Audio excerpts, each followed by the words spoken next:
Everyone, welcome. Oh, there we go. Hello, everyone. Welcome to Om School Live. I'm going to start solo just for a minute here and then bring on GP Walsh. Wow, today's show. I felt it very important to highlight where it came from, because having you be a part of this show every week, it comes in from all different angles. It comes from you participating with us and being here with the comments and asking questions, but it also comes from you guys sharing with us what you're going through, what you need help with. And believe it or not, they actually sometimes make it to the show. So I wanted to feature one of ours and part of our group completely, our wonderful student friend, Susanna, who inspired this week's show. And she's actually also our live student. So every week, Susanna goes onto the Facebook group. I hope you guys are a part of us there. And she does a little mini 10-minute, not even kind of video to share with you what she's going through as she takes whichever course. So she gets to share with you, I'm taking this course, I'm taking that course. This is what I'm going through. These are my challenges. These are my struggles. These are my breakthroughs. These are where I'm at. And what that really does is help you not to feel so alone, because we can do all of this beautiful self-inquiry. And then sometimes we go, what do I do with it? I don't know. Because today's subject is one of those ones I know we all feel. And it was when I was speaking with Susanna, and I hope to be speaking with all of you, just a lot of communication and support and being there for each other. What really came up when I heard Susanna say was, wow, I've been told to behave for so long that all I know is how to behave. Behave and I'll get this. Behave and you won't have to experience that bad outcome. Behave and, continue on. I'm going to bring GP on for that conversation as we open up the show. But I really, really wanted to just express a big thank you to each and every one of you who does participate by coming here. I see the comments coming in right now and sharing with us what you're going through. This is why we're here, is to truly help end suffering and be happy. So GP Walsh, our master spiritual teacher, I'd like to bring him on with us right now as we begin Om School Live. Hello. Hello, you know what, GP? Great preamble, Lisa. It's, you and I we of course we love doing these shows, but there's a reason. There's the big reason is to help everybody. And, it's sure we love talking, but it's work. You think? And there's every opportunity. We try to create as many opportunities to support you as possible. And another one too, if you're not catching us from, if you are on the Facebook group, but you don't yet know about the YouTube channel, please just pop on over to gpwalsh.com, or not .com, but GP Walsh YouTube. Make sure you subscribe, because there are so many videos, so much information, so many invitations to things that we'd love for you to be a part of there. So behave yourself. Oh my gosh. How many of us remember that? And not even when we were just kids, but like now as adults, GP, we are told, behave yourself in this job, behave yourself in this relationship, behave yourself to do anything. And we don't even, it's sneaky, because we don't always hear behave yourself. We hear some other things. So I would love for you to share, like, how can we even identify where we're hearing behave yourself, but in different language? Well, anytime you are invited to adapt any kind of behavior in order to conform to the circumstances, it is a clandestine behave yourself, right? It's like, wake up to reality, man. I mean, that's it. Let it go. Right? I mean, all of these things are make an adjustment to your behavior. So I'm not uncomfortable. That's usually really the underlying message.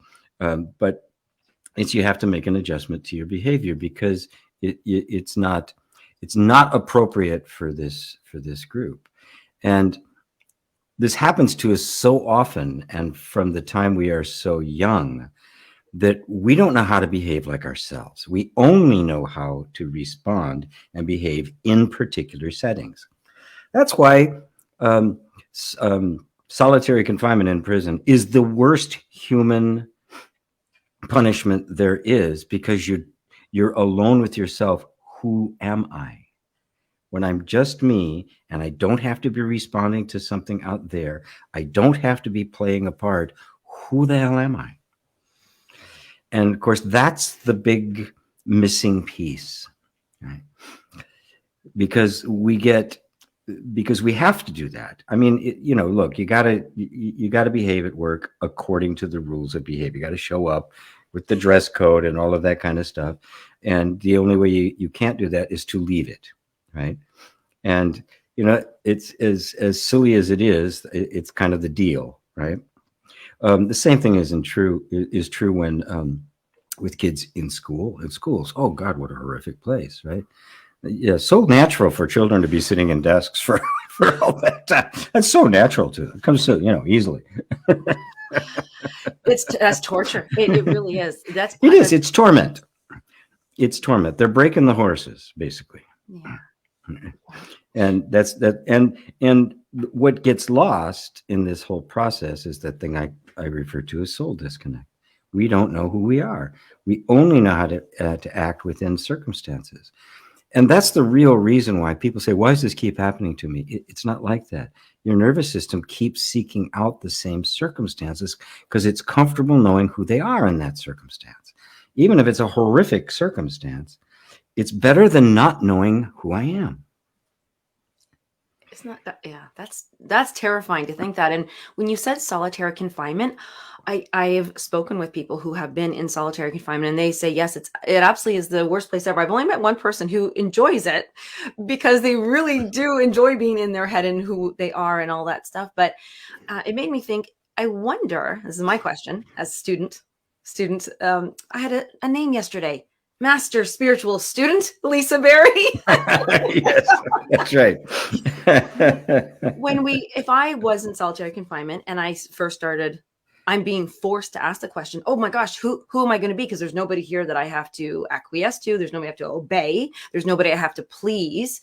Myself, though, am I now searching for who I have to behave for, which of my own egos, for my own personas at first?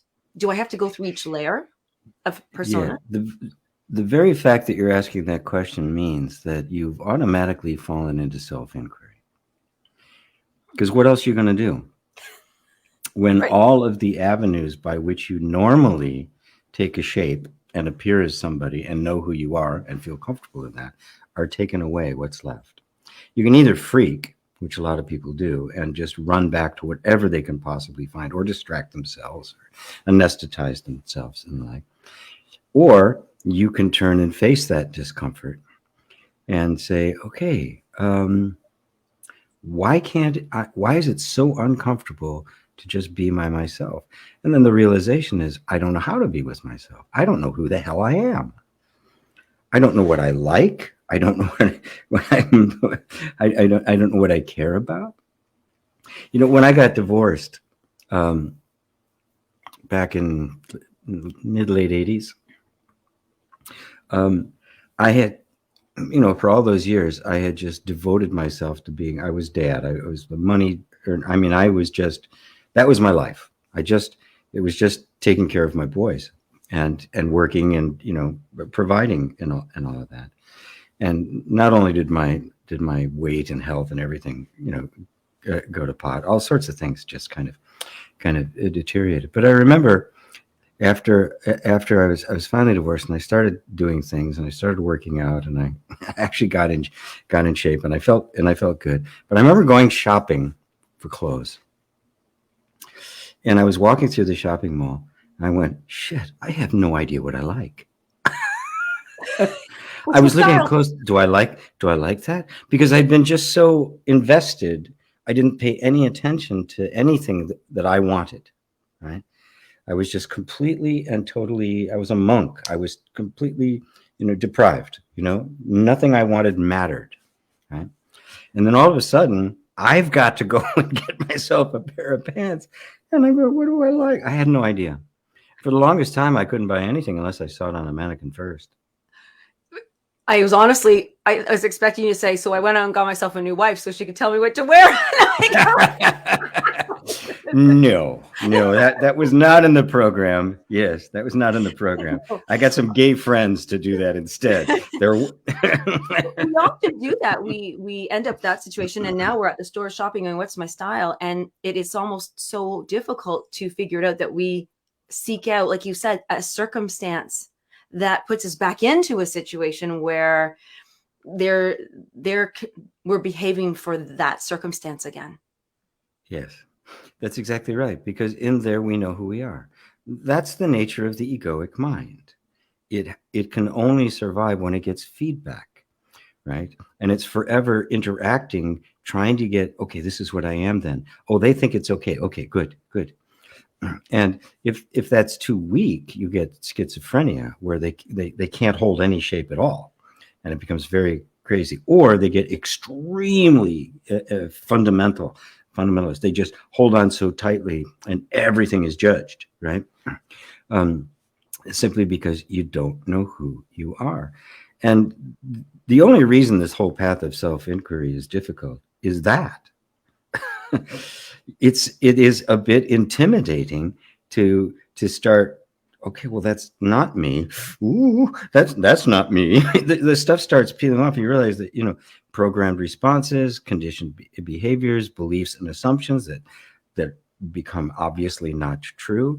And then what's left? It's very disorienting, right?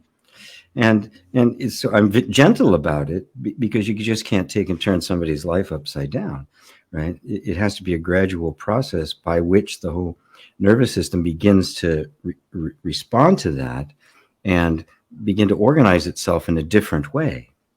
So it's not that you're stripped of all identity, like you've gone in the military or something, right? It's that you're opening the door for identity to become less fixed, less concrete, and need less and less outside confirmation to support it, right? And the whole behaviors self thing that we got in school, that's the real crime of it. It destroys our capacity for self-validation. And with that, it's not like take those children and this. We have a picture for this show, the themes, and it's creepy, it's scary, it's horrible, actually. It's creepy. It's a horror movie. It's a horror movie. Yes, it's that, and I think, and I wanted to bring this question up. So those children, it's not for them to march back, 50 years later to, you did this to me, bad teachers, bad school, because we want to often go, well, ex-wife, you did this, and job person, you did that. And we will for a while. Yeah, and we will for a while. Let's face it. Yeah. But that's a tricky one to do because we want to, when I don't know, but I think that when we first start asking this, the ego might step in and say, yeah, it's their fault. There is responsibility at places, but we're not going to heal ourselves that way by saying, well, you did this to me, or you created those circumstances. You abandoned me. You didn't accept me. So I had to be this way. You forced me. Or do we? Is there a process of forgiveness that happens to others? That's so tricky. Well, yeah. Yeah. I mean, once you really get the hang of it, once you really begin to see what happened, it happens. And this is the true nature of forgiveness and compassion. It's what I call the original innocence. You begin to realize that the reason it happened to you is because it happened to them, and that this is a long, long chain, right? And the only reason they did it to you is because they didn't know any other way, and they were not conscious enough to challenge it. Right? The great gift of anybody who's listening to us is the fact that you have become conscious enough to challenge it. This is the sprouting of awakening. And when you wake up, the room's still going to be as messy as when you fell asleep, right? It didn't clean itself, right? But now it's like you're out of dreamland, and it's like, oh boy, right? And that can feel intimidating as well. But but eventually, and a lot of this stuff, you go, why did they do this to me? My God, are you kidding? And when you see some of the just horrific stories, and I hear them all the time, right, from all people in all walks of life, you kind of just, but that's the reason why. And you can go through a period where you'll be angry. It's like when people grieve, right? Somebody's died, and there's disbelief, and then they get angry at him. Why'd you leave me? And things like that. There's phases that it's natural for us to do that. That's all part of how the energy system begins to adjust itself to an irrecoverable loss. And let's face it, our childhood was lost. You know, the childhood of you can see it on the faces of those children. It was lost. And that is a real loss. And yes, we'll be angry at the perpetrators, but after a while you go, why would anybody do that? Oh, because it got done to them, and they don't know any better. And then a revelation can take place that, my God, I'm actually aware of it. They never even had this opportunity. Yes. If they did, they would have seen the same thing I did, and they would have put a stop to it like I am. And it just goes back and back and back and back and back. Where did it start? God knows where. Yeah. That's why I knew this was such an important conversation, as you can see from some of the comments, is I appreciate that you shared with us that it's not like you just, get stripped of everything and boom, you're left there to figure it out. I love that you have identified and helped us to see we have to give the nervous system time to respond differently and to adapt at its own timing. And I'm wondering, so, okay, Susanna, who inspired this conversation for me, let's just say, she now has an awareness, and I have the awareness that she has awareness, and I can see how do we operate in this world with other people when we now can see that we have been behaving for somebody else, and now it's like, how do I not behave, or how do I live life with them still? Because if now we're not going to behave, maybe we won't fit in that life anymore. Well, you won't. Yeah. Whoops, bearer of bad news. There goes G again, the Black Knight of self-help. Of course you're not going to. If you're not behaving according to the preset rules, unless the environment itself is willing to transform, right, and therefore dance with you a little bit, there's no way out of that but out, because they cannot accept it. And that's the case in family systems, with the that child who doesn't quite fit in, and they're unyielding. It's just absolutely unyielding. Well, they don't have to be. I mean, some families can be very accepting, and they'll do their best to accommodate it, and the like. And that child usually doesn't get messed up. Right? They learn to be able to self-validate in an environment like that, and therefore they can say, this relationship isn't working, this job doesn't work for me, and have the courage to leave it. Right? But if you've come from an environment which is far more strict, and far more unyielding, then that whole part of you gets utterly crippled. But what happens is, and actually the question, how do I work with that? You can feel that there's even fear in that, right? Yeah. And that's part of what happens when these other things begin to fall away, and that's not who I am, and this really isn't uncomfortable, and it's getting so uncomfortable I don't want to be there anymore. It's inevitable. It's going to go, well, what do I do? And notice that what's happening there is the natural drive of our whole nervous system to know what to do, which means, give me another form to take, please. Give me another story I can believe, quick. Or it'll make one up, right? Yes. Right? Yes. It'll just make one up. Right? Now I'm the spiritual one. right? Now I am the meditator. I mean, that's what the mind does, is it creates shapes that you can inhabit, right? And you will for a while, right? And usually, not always, sometimes people get stuck in cults and the like, but oftentimes the next story is better than the first one, right? Improvement. It's a functional improvement, yes, right? But it too will wear out because everything changes, and so it too will become obsolete, and the discomfort will be there again. You know, you're in the in group one day, and the next day you're an outcast, right? Because you got a pimple or something, right? I love that you said And functional. You said functional improvement, and that's important to correct. highlight that you said functional, because it literally it works, and it works a little better. But we're on our way, so we are, quote unquote, Yeah, rising. We're getting better. that's right. We've managed to repair the car, right? We've gotten some third party parts, and it's still running, and we're good. But eventually, they don't make those parts anymore. What happens? You know, this is okay. This is the self help track.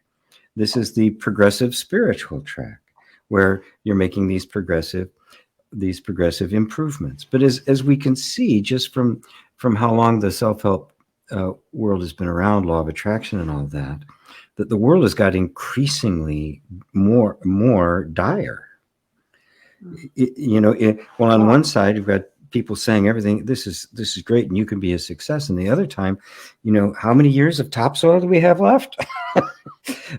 So there's a real disconnect there.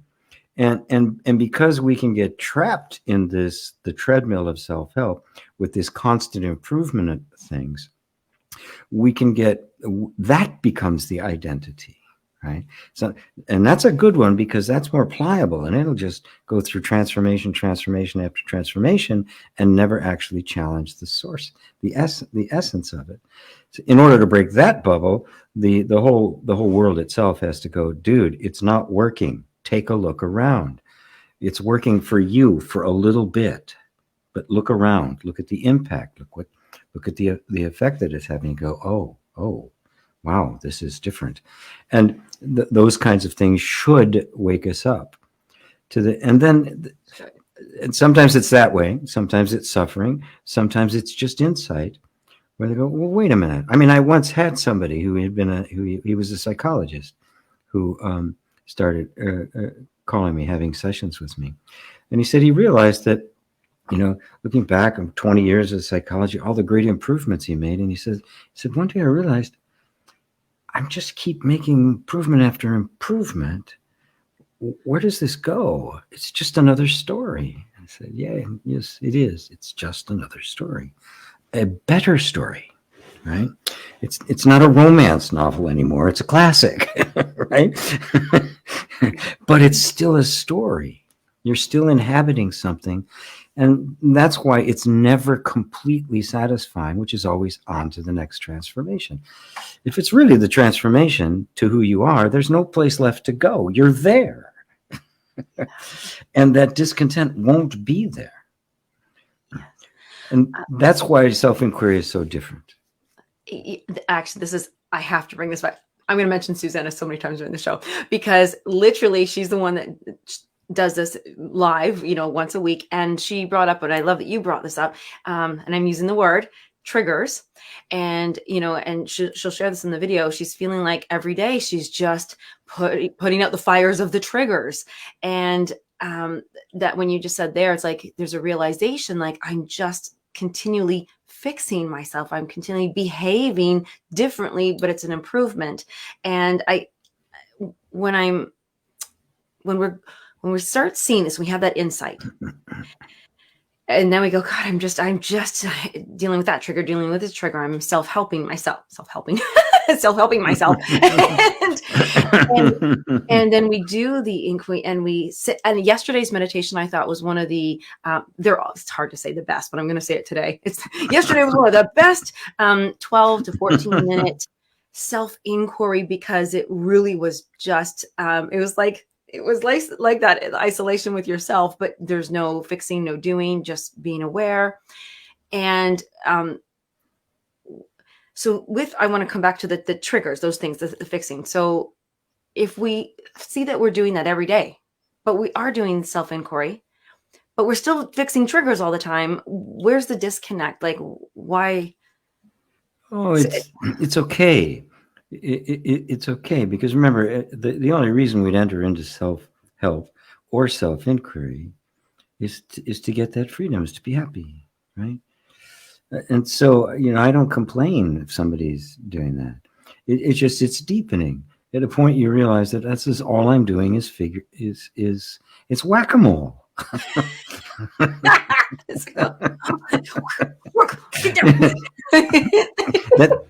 And then you got to realize, is there an end game to this, right?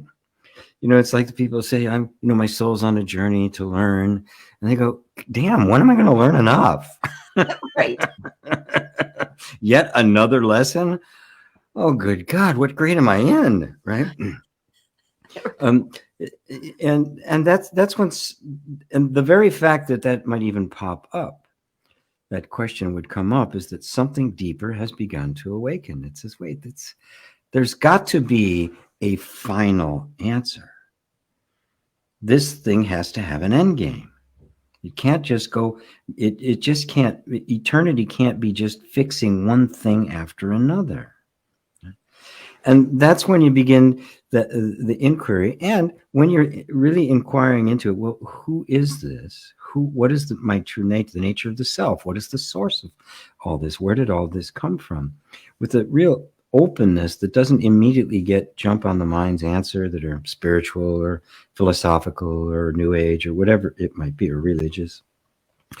But actually are with that, going to the direct experience of yourself as yourself.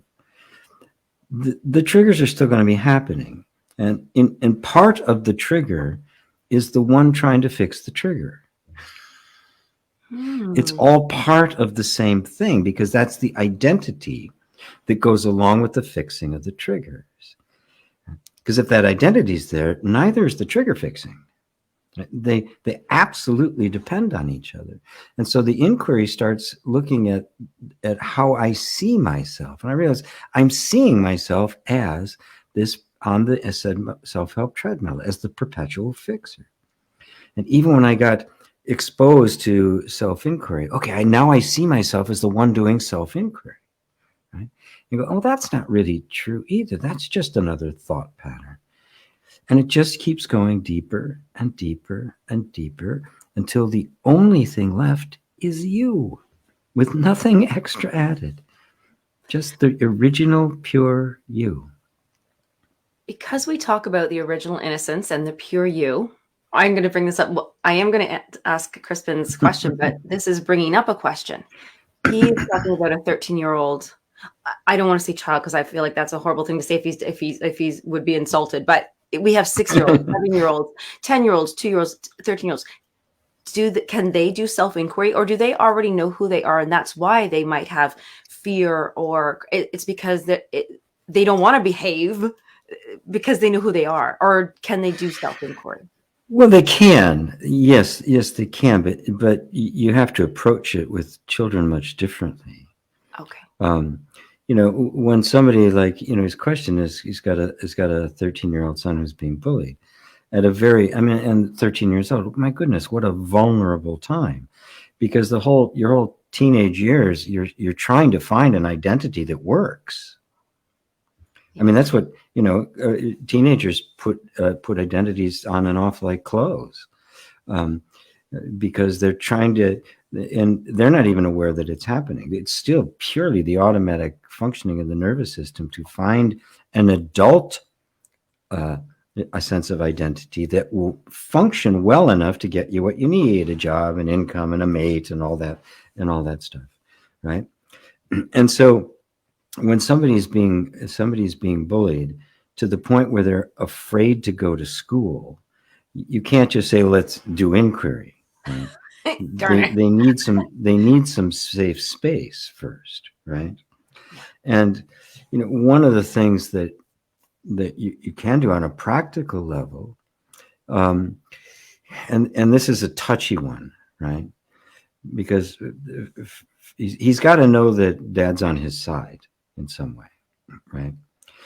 But at the same time, nobody else can know dad's on his side.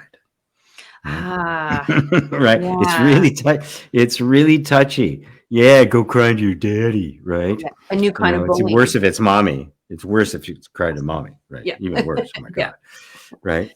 Um, and so, what do you do under that circumstance? You can talk. The school will want you to talk to them about it. But then there might be some kind of thing about bullying and the like in an assembly or something like that, and there's the danger of him getting called out. These kinds of things, and how well does the particular administration of the school, are they able to handle these things with an understanding of child psychology that will protect the kid and not humiliate him, right? Yes. Oh, Right. Further, and so this is something you could talk to the administration about, um, and also, but then dealing with the child itself. First off, acknowledge the fear. Acknowledge that they're afraid. They're being humiliated, right? They're being violated, right? And if these were adults, it'd be a crime. He's being harassed, right? So it is severe. So recognize that, right? And then that's a huge start for you to recognize and acknowledge it for him, right? Right. And perhaps that can open a dialogue as to what's actually happening, right? What is it that they're doing? What's the threat? What is it about it that scares you so much, right? So it's not just this, just kind of this blind terror, but it starts to take shape and becomes a little bit more concrete, right? Because the more concrete it becomes, the more possibility there is to find solutions to it. Um, and and and what's primary is that the child be protected, both psychologically and physically.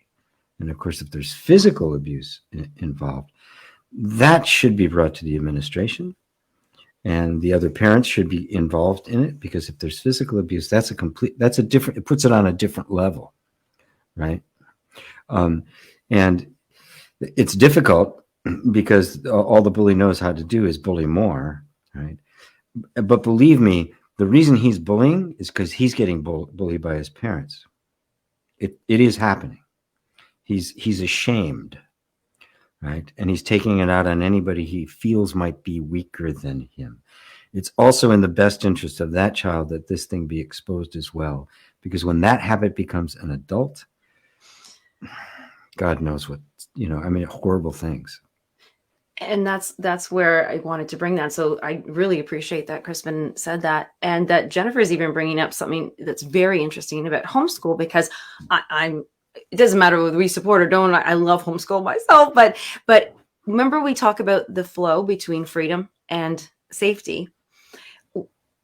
If our persona, if our behaving, we don't want to go too far one way or the other. Say, okay, the whole world is a scary place. Let's stay locked up at home. And I'm not saying that homeschool is locked up at home. What I'm saying is that I'm using that as an example. Like to say, are we in our world, in our life, saying they're so mean at work, or I'm not accepted at work so much that I'm never going to get a job. And so then they create an illness maybe inside, and now they're on disability. You know what I'm saying? That there's these extremes. Yes. All of that can happen. All of that can happen. And 13 years old, as Jennifer pointed out, is bad enough all by itself, right? Yeah. without being bullied. Such a difficult time to actually have to let go of being a child.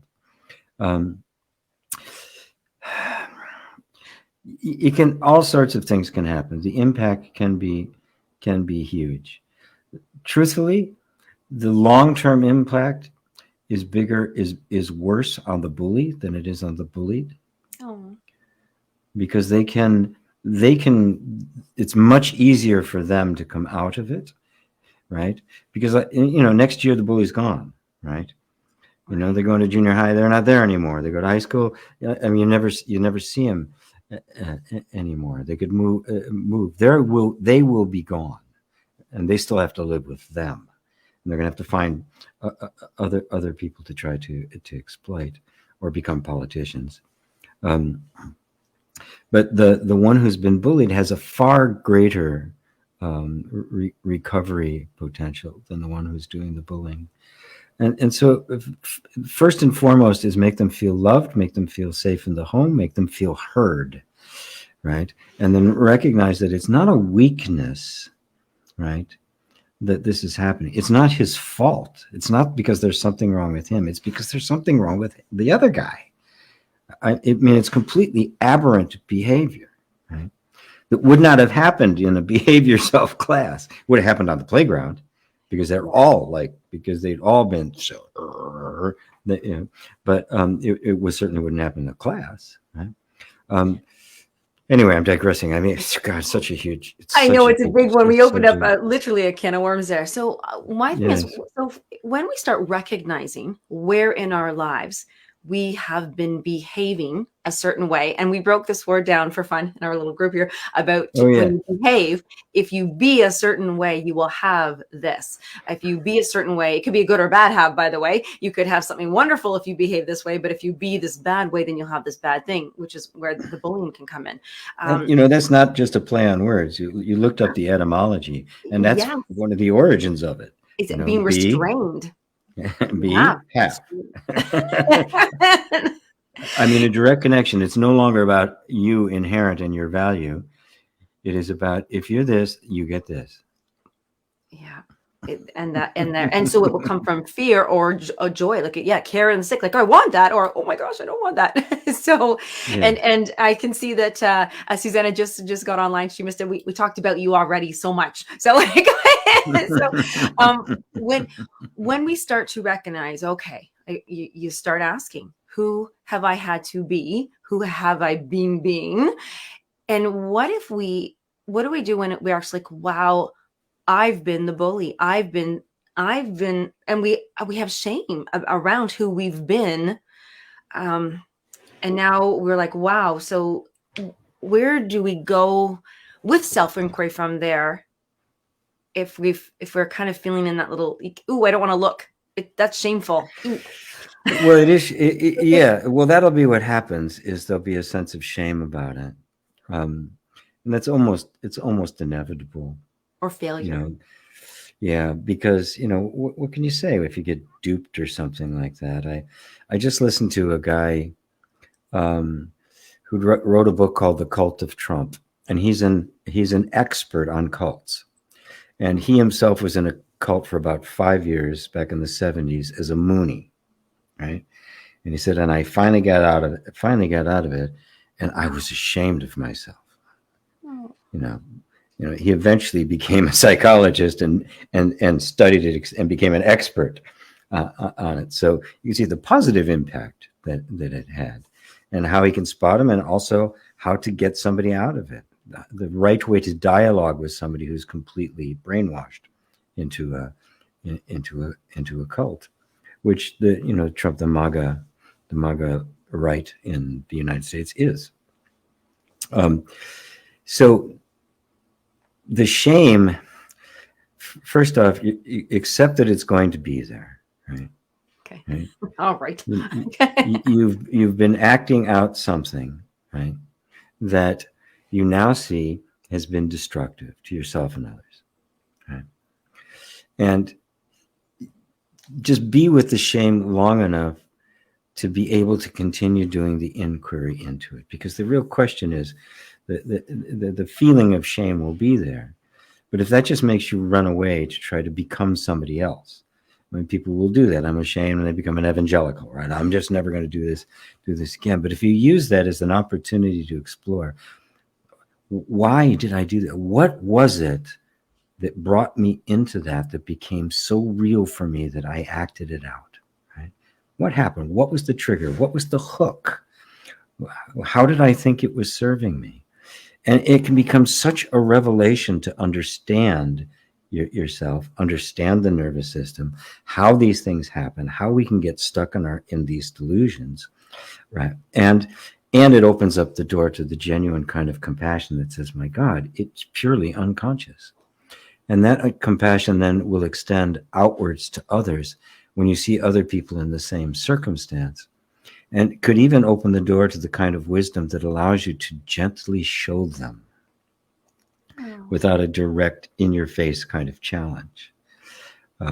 What I see happening a lot, in some degree it has to happen, with the extreme right wing in the United States are fascists. They don't think they are, but they are. And I see a lot of just really angry language going back and forth, which does absolutely nothing. It does absolutely nothing, because you've got somebody who's brainwashed. They're totally deluded, right? And it doesn't matter what facts you present, they will not see them. They will misinterpret. This is the way it works. If you really understand the way it works, you get enormous compassion for it. And a wisdom begins to open up. Say, well, how do you pierce through it, right? Without just trying to assert that your opinion is right. Yes. Which is what, and that requires a level of understanding that recognize there's no such thing as a right opinion. There's only points of view. But when I'm really afraid, I will hold on to that point of view with my life, because to let it go plunges me into that darkness of who am I? I don't know how to be. I don't know how to act. I don't know what to believe. I don't know who I can trust. You can see what coming out of that is, and that's the shame that we feel, and with the shame is the fear, right? Because now what do? I'm completely lost, right? This, by the way, is exactly the two things that Adam and Eve felt after they had taken a bite of that fruit: fear and shame. Yes, that's our story from there. That's what the story is meant to point towards. Yeah. But the first good news is you see it. If you see it, you're not in it anymore. And it may feel horrible, right? To look back on it and go, oh my God, I did that? Or I allowed that to happen? That'd be horrible, but I see it, right? And with the right kind of gentle guidance, that will turn into wisdom. The wrong kind of guidance, it will turn into a vow, which can constrict your life for lifetimes. Yes, and we did a show on that. That was huge when I heard about that. A vow is something you literally, and you can't stop it. You're so constricted. Well, you can, but you have to do a lot of work with this one on the self-inquiry. That leads me to another thing. So it's all about the seeing where we've been behaving. But what if we see what, like you said, whether it's the bully, whether it's the other person, whether we see when someone else is having something, they're being away so that they could have this. Is it our opinion? Is it our opinion that pokes up to say, "Ooh, can we step in and help them? Should we?" Unless they ask us, do we ever help? Well, it's not an opinion that wants you to step in and help. That's the heart. I mean, that's the best of human beings, right? Yeah. But when I want to step in and help by imposing my views on them, that's when it gets distorted, right? And that's when, of course, you'll either have a fight on your hands, right, or you'll just make a convert to your side, right? And the both of you will have to get out of the ditch. That's the blind leading the blind. Yeah. Yes. Yeah. Because parents, they're raising little children. It's our role, it's the parents' role to teach them how to behave, because the parent is trying to step in to keep them safe and to keep them happy and to let them be whoever you want to be when you grow up and all these things. But there's necessary to, into our human body. Yes. Don't run out to the middle of the road. Eat your peas and carrots and stuff.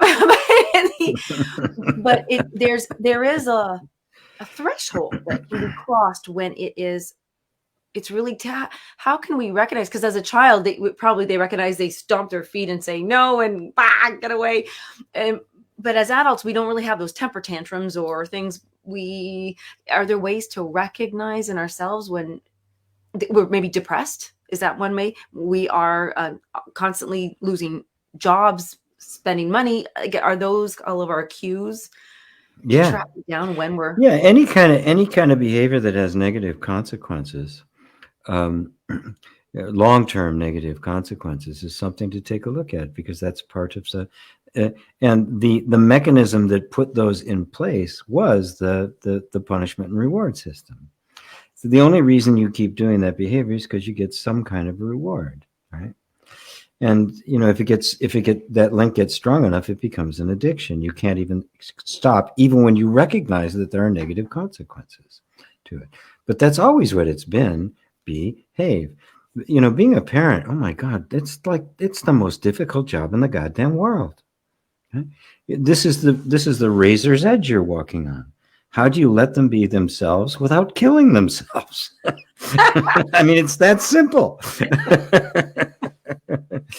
And the only way you can do it, and how do you restrict them? How do you restrict them and not restrict them at the same time? How do you contain them and not box them in?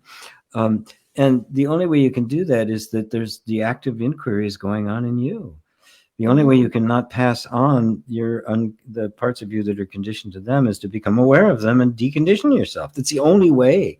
Otherwise, whatever you haven't come to see will get transmitted.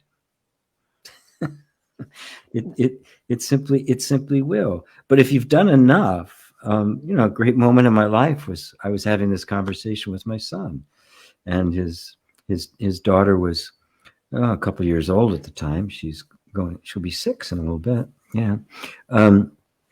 And he was talking about it, and I told him, I said, I remember the day. I even remember where I was standing, what I was doing when I decided that it stops with me. I don't care what I have to endure. I am not passing this on, because my childhood was horrific, right? I'm just not doing it. Which is why I gave up absolutely everything and took care of them and stayed with somebody I didn't want to be with, so they would get what they needed. And he said back to me, he said, well, Dad, don't worry about it. I'll take care of the rest. So I said, I don't know how much I could stop. A lot. But there is kind of that. There's a point, being the generation that wakes up. There's no trophy. There's no trophy, but it's happening. I mean, we have a lot of awakened parents here that are asking that question. The question that Crispin asked, or the actions that Jennifer had taken. No, they wouldn't have done that before. Yeah. The kids in that school didn't have that option. Yes. I remember when one of my biggest realizations was that I have an older sister. She's about 3.5 years older than I am. And I remember very clearly when she was being bullied when we were little in school. And the same thing you mentioned about, you if the kid runs to your dad, you can go to your dad, but you don't want people to know. So I'm being the younger sister. My sister was being bullied. I jumped in to help her. And then she hated me because her younger sister helped her. Now, not only was she being bullied, but now I'm the cool one. I'm in grade 2. It's not like you can even be cool. But he was in grade 5 and 6. So it was life-changing. And life-changing. It took us 30, like we're both in our 40s now. It took her, honestly, until we were like 25, 30. We were young women to get past that and to know. And I also recognize now that my lesson from her was I learned which persona to put on. I made sure I didn't want to be made fun of, because my sister was being made fun of. And I was like, oh, she did that. She wore that big fuzzy hat that mom made her wear. And then they teased her about it. And I was like, I'm not wearing a big fuzzy hat ever. Ever. So then, no fuzzy hats for me. and then it becomes everything about also it. Yeah, this was such an important topic, and I'm gonna, because we're at Homeschool Live here, and Miss Midgley, but we kind of weaved in some of the questions here already. I do want to go through and read some comments and questions, but this has just been such a huge revelation to think, wow, I am behaving this way because I wanted to have this. But may I ask about the having of things? When we realize, okay, I've been being this way so I can have this, what are we judging the have? What is it we have? Because what I'm worried about now in my own brain as a student is, wow, I've been being this way so I can have that, but I'm like, but I still want that. So do I still behave that way knowing that I'm behaving that way? Or like, I'm getting my food. No, I get it. Yeah. I get it. For our entire lives, the having was always dependent on the being, and so I could make it happen, right? So now, if I break the connection between these two things, I still want that. Now, how do I get it? But as you can see, getting it as a result of behavior has completely cut you off from who you are. It's cut you off from your net, from the freedom to just be, right? Because the being then has to conform itself to whatever it thinks it needs to become in order to have it. So the having is actually dictating the being. And the rules around which you're allowed to get it are dictating the being. And those rules are set by the culture, right? They're not set by you, right? So one of the greatest acts of courage is to put being yourself above getting what you want. I like that. It's very simple. Because if I do that, now I am no longer enslaved to what I want, which means I'm no longer enslaved to the rules that tell me how I'm supposed to be to get it. I'm free. Right? But that means I have to free myself from the desire for it. Now, that doesn't mean getting rid of the desire. That's a big error, a big mistake in spiritual circles. It means acknowledging the desire is there, but not letting it dictate to me. So I'm its master. If I get it, wonderful. If I don't, well, right? It's not as important as I am. My freedom is way, way more important than anything I may possess. If that means I have to go without, so be it. I don't ever have to go without me. That's just loving. This feels loving. It's coming from that loving place.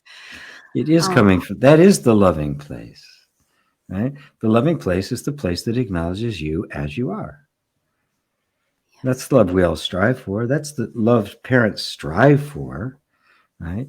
And have to struggle with, because they have, and oftentimes they have to exercise control they don't really want to exercise.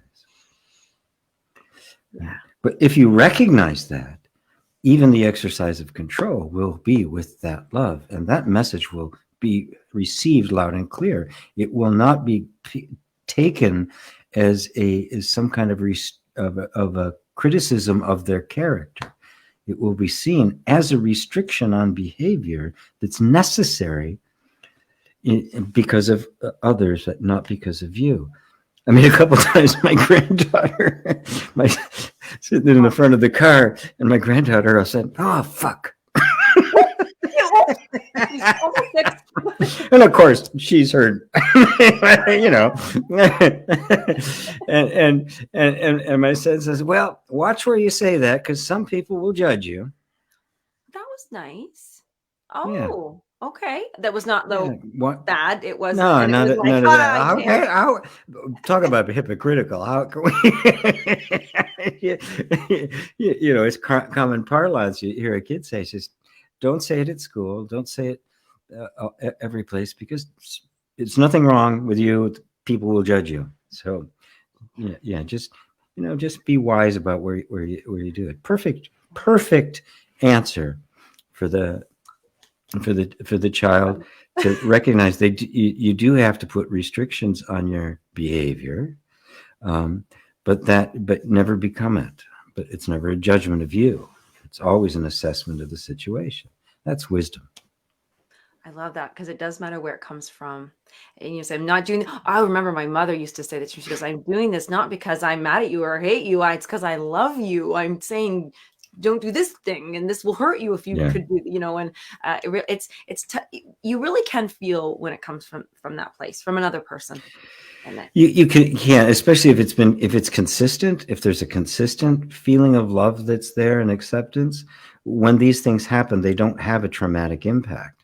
It's only when you're in an environment that's very much rejecting you and suppressing you, that it has the traumatic impact. Otherwise, it's just your body receives it, reacts to it, responds, but nothing sticks. Oh, we'll do a show on stick and Velcro one time, I'm sure. Well, let me just jump into I know this was there was so much to talk about in this one. It was really good, and examples. But was there any questions that are coming up? I see some comments coming in here. Hello to absolutely everybody. We're so happy to have you here. My friendly reminder, just to either go back and watch as many as the beautiful videos. We have meditations for you to follow, self-inquiry, guided self-inquiry support. Susanna's doing her weekly live student. And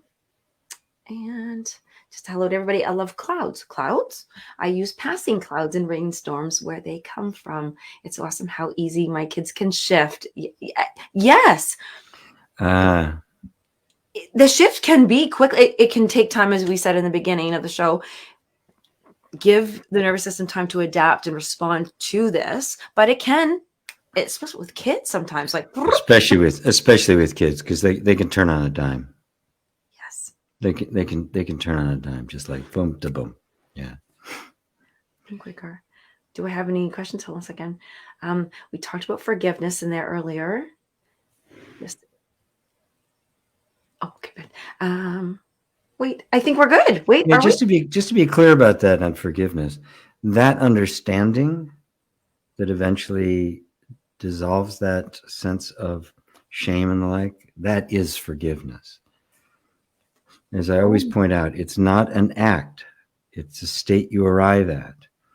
You can't just forgive as long as there's still something there that feels a sense of recrimination. Once you understand everything that led up to everything happening, and why it happened, and the unconsciousness that was there that allowed it to happen, that opens the door to the understanding that recognizes you were innocent. You didn't know what you were doing. And you still have to live with the impact of it. The consequences are still there. And you do everything you can to rectify it, or just give it to God if you can't.